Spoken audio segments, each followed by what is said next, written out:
हाय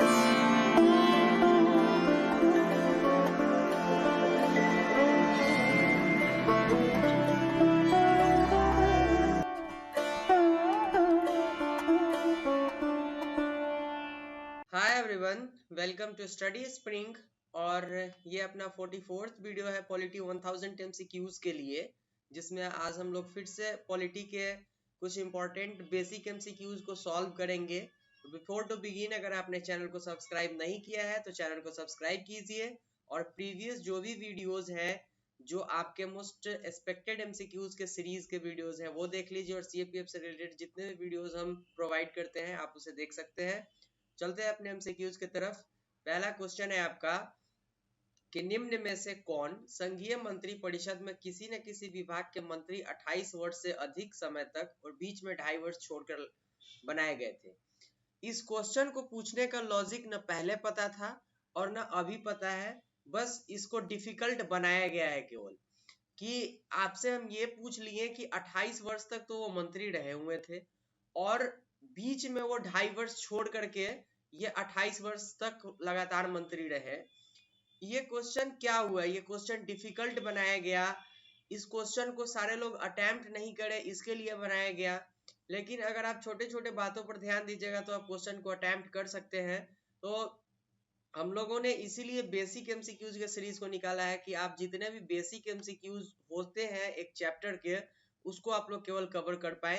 तो इसका जो राइट आंसर है आपका, वो आपका हो जाएगा जगजीवन राम। इसका राइट आंसर आपका ग हो जाएगा। जगजीवन राम थे जो मंत्री परिषद में वो 28 वर्ष तक मंत्री रहे, लेकिन वो बीच में 2.5 वर्ष को छोड़ करके लगातार 28 वर्ष तक वो मंत्री रहे, 28 ईयर्स तक लगातार मंत्री रहे थे वो।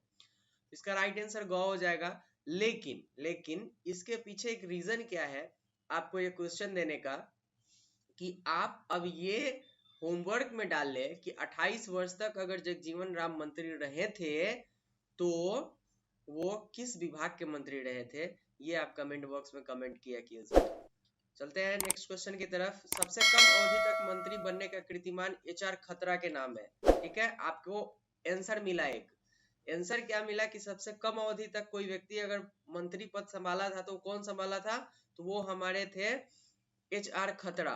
ठीक है, एचआर खतरा जो थे वो सबसे कम अवधि के लिए मंत्री पद संभाले थे। लेकिन आपसे दूसरा क्वेश्चन इसमें पूछा जा रहा है कि भाई साहब वो कितने दिन तक मंत्री पद संभाले थे, तो इसका जो आपका राइट आंसर हो जाएगा वो क्या हो जाएगा, केवल 5 दिन के लिए। केवल 5 दिन के लिए वो मंत्री पद संभाले थे। इसका राइट आंसर ए हो जाएगा, 5 दिन। और अब आप इसमें जाकर के क्वेश्चन को पता कीजिए कि जब वो मंत्री पद संभाले थे 5 दिन के लिए, तो वो उस वक्त कौन से मंत्री बनाए गए थे। इंपॉर्टेंट है आपके लिए, ये सारे होमवर्क आप किया कीजिए। छोटे छोटे होमवर्क आप रोज के वीडियो के थ्रू किया कीजिएगा तो आपका नॉलेज ऑलरेडी बूस्टअप होते चला जाएगा। नेक्स्ट क्वेश्चन देखते हैं हम लोग। क्या भारतीय संविधान मंत्री परिषद में सदस्यों के न्यूनतम एवं अधिकतम सदस्य संख्या के संबंध में किस प्रकार का प्रावधान कर सकता है। अब देखिए, भारतीय संविधान का बात आया इसमें, और वो मंत्री परिषद में सदस्यों के न्यूनतम और अधिकतम संख्या के संबंध में क्या कोई प्रावधान कर सकता है या नहीं कर सकता है, ये क्वेश्चन आपसे पूछा गया हुआ है कि सपोज दैट मंत्री परिषद में कितने मंत्री ज्यादा से ज्यादा रहेंगे और कितने मंत्री कम से कम रहेंगे, ये क्वेश्चन आपसे पूछा गया। क्या इसका प्रावधान संविधान में है, तो इसका जो राइट आंसर है वो आपका ख हो जाएगा। नहीं, ऐसा कोई प्रावधान नहीं है कि हम मंत्री परिषद में सदस्यों के अधिकतम और न्यूनतम संख्या की बात करें।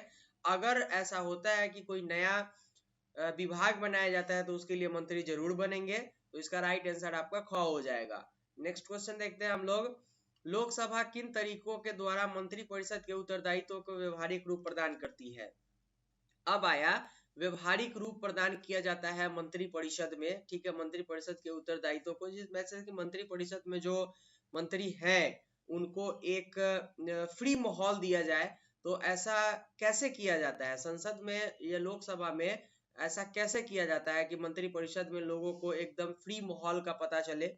तो आप ऑप्शन को देखिए, पहले मंत्रियों से प्रश्न और पूरक प्रश्न पूछने का, पूरक प्रश्न पूछकर ऑप्शन नंबर ए आपका बिल्कुल सही है। बी देखते हैं हम लोग, मंत्री परिषद के विरुद्ध अविश्वास प्रस्ताव पारित करके, ये भी सही है। मंत्री परिषद के किसी सदस्य द्वारा प्रस्तुत किसी प्रस्ताव या विधेयक को अस्वीकार करके, ये भी सही है। मंत्री परिषद के किसी मंत्री द्वारा पेश की गई धन विधेयक की मांग को अस्वीकार करके, या किसी मंत्री विशेष के विरुद्ध अविश्वास प्रस्ताव पारित करके। तो आप जब इसको देखेंगे तो ये तीनों काम, जो ये जो आपके चारों पांचों काम होते हैं, ये सारे ऐसे काम है जो एक मंत्री परिषद को काफी फ्री माहौल देता है, वहां पर फ्री इन्वायरमेंट देता है। तो इसलिए इसका राइट आंसर हम लोग च देते हैं। ये सारे क्वेश्चन जो है मंत्री परिषद से पूरक, मंत्रियों से पूरक और जो है आप पूरक प्रश्न पूछ सकते हैं, ठीक है। मंत्रियों से प्रश्न और पूरक प्रश्न भी पूछा जाता है संसद में, ये इंपॉर्टेंट है, ये होता ही है। और परिषद के विरुद्ध अविश्वास प्रस्ताव भी पारित होता है।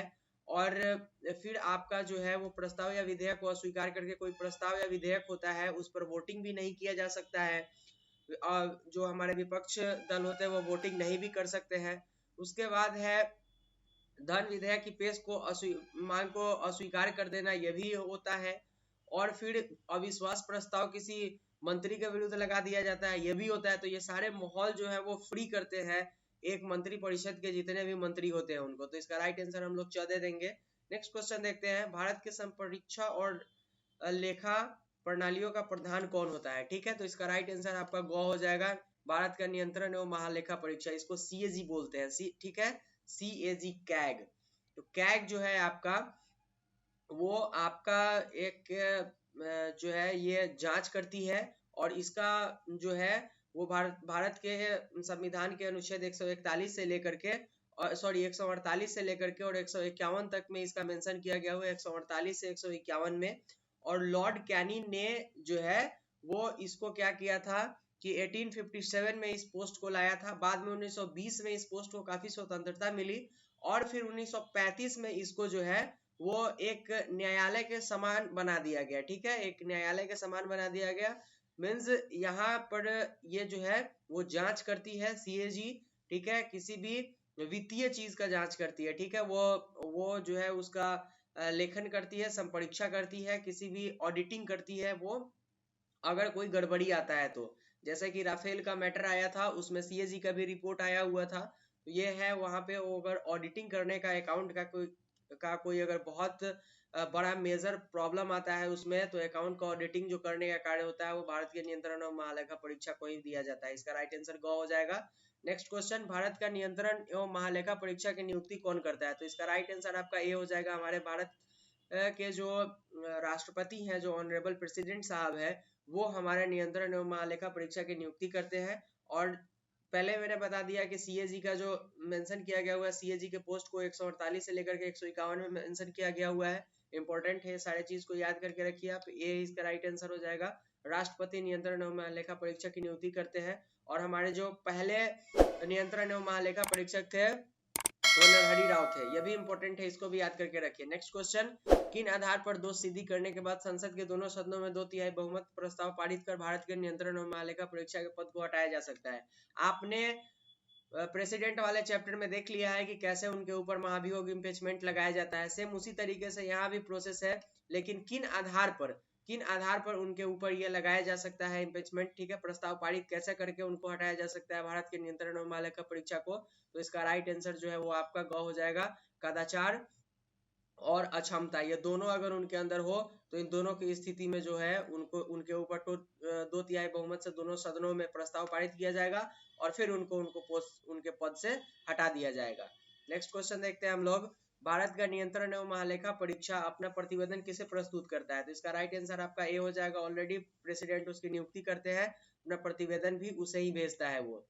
नेक्स्ट क्वेश्चन देखते हैं हम लोग, क्या भारत का महान्यायवादी संसद के किसी सदन या किसी समिति बैठक में अपना वक्तव्य रख सकता है, इसका राइट आंसर आपका ए हो जाएगा, क्योंकि आर्टिकल 76 में यह मेंशन किया गया हुआ है कि भारत का एक नियंत्रण और महालेखा परीक्षक होगा। लेकिन मेंशन उसमें यह भी किया गया हुआ है कि वो संसद के किसी भी सदन में अपना वक्तव्य दे सकता है, और टर्म एंड कंडीशन ये होगा कि केवल वो वोट कास्टिंग नहीं कर सकता है, कहीं भी वो अपना वोट कास्ट नहीं करेगा, निर्णायक वोट अपना नहीं दे सकता है वो, लेकिन वो संसद के किसी भी सदन में जाकर के और वहां पर वो अपना जो है वो क्या कर सकता है, तो अपना वक्तव्य दे सकता है। इसका राइट आंसर ये हो जाएगा। नेक्स्ट क्वेश्चन, निम्न में कौन संसद का अनन्य भाग नहीं है, तो हमारे जो उपराष्ट्रपति है वो संसद के अनन्य भाग नहीं है, आपको भी पता है, क्योंकि लोकसभा, राज्यसभा और राष्ट्रपति, lower house, upper house and राष्ट्रपति, ये तीनों को मिला करके संसद बनाया गया हुआ है। इसमें उपराष्ट्रपति का कहीं भी चर्चा नहीं किया गया है, इसलिए इसका राइट आंसर आपका ख हो जाएगा। तो फ्रेंड्स ये था आज के वीडियो के लिए, और अपना 44th वीडियो कंप्लीट हो चुका है। लेकिन अगर आपने प्रीवियस वीडियो को नहीं देखा है तो उसको देखिए, और एसेज के और रिपोर्ट राइटिंग आर्गुमेंट के जो भी सीरीज आ रहे हैं उसमें आप इनरोल कीजिए अगर आप CAPF के एस्पिरेंट है तो। फ्रेंड्स आज के वीडियो के लिए इतना ही, मिलते हैं नेक्स्ट वीडियो में। Thank you and good bye.